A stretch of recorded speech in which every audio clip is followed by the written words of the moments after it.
భాగ్యనగర వీధుల్లో ఎటు చూసినా గణనాథుల సందడే కనిపిస్తోంది. ఇన్ని రోజులు గణపతి పప్ప మోరియా అంటూ పలికిన భక్తులు ఇప్పుడు గణేశునికి బై బై చెప్పేందుకు సిద్ధమవుతున్నారు. 9 రోజుల పాటు మండపాల్లో విశేష పూజలందుకున్న గణనాథులు ట్యాంక్ బండ్ వైపు కదలి రానున్నారు.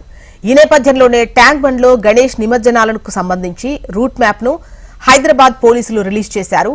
ఏ రూట్ల నుంచి విగ్రహాలను ట్యాంక్ బండ్ వైపు తీసుకురావాలనే దానిపై ఈ రూట్ మ్యాప్ ద్వారా స్పష్టత ఇచ్చారు.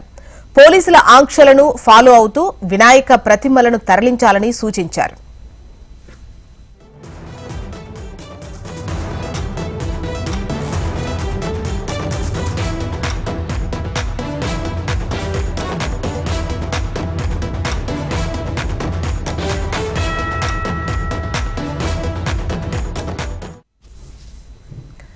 గణేష్ నిమజ్జనం సందర్భంగా 17, 18వ తేదీల్లో పోలీసులు ట్రాఫిక్ ఆంక్షలు విధించారు.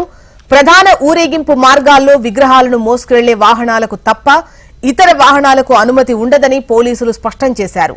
17వ తేదీ ఉదయం 10 గంటల నుంచి 18వ తేదీ వరకు ఈ ఆంక్షలుంటాయి. అవసరమైతే పొడిగించేటువంటి ఛాన్సెస్ ఉన్నాయని తెలిపారు. ఊరేగింపు సందర్భంగా ట్రాఫిక్ నిబంధనలు, ఆర్టీసీ, ప్రైవేటు బస్సుల రూట్ ఎంట్రీలపై ఆంక్షలు, అతి భారీ వాహనాలపై ఆంక్షలు విధించారు. ఇక వాహనదారులు ముందస్తుగా ప్రత్యామ్నాయ మార్గాలు ఎంచుకోవాలని సూచించారు. అతి భారీ వాహనాలు ఔటర్ రింగ్ రోడ్ ద్వారా వెళ్లాలని సూచించారు. నిమజ్జనం సందర్భంగా ఆర్టీసీ బస్సు రూటుపై ఆంక్షలు విధించారు.